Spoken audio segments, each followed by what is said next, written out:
We're here back at Pratt House for Essex Historical Society's Curator's Corner. And today we're going to talk about our early 18th century fireplace and many of the objects that were used within the fire. The fire was going most hours of the day from the early morning well into the evening, used for heat and light for the 18th century and beginning of the 19th century that we interpret Pratt House.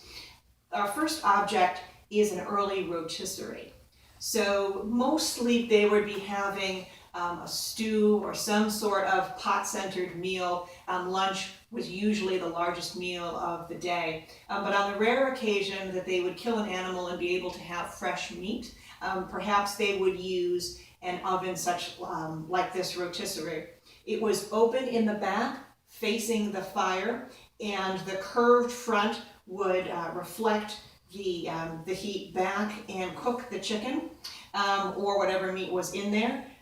The meat would be stabbed through with a long spike, and of course usually the women of the family who would check would make sure that the meat was cooking evenly.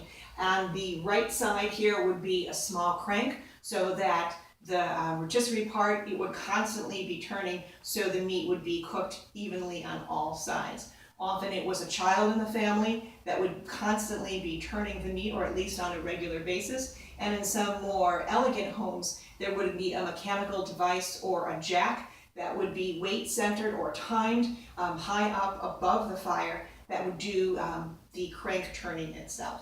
But much of the same technology is used today in a rotisserie as would have been in a 19th century oven such as this. Thanks.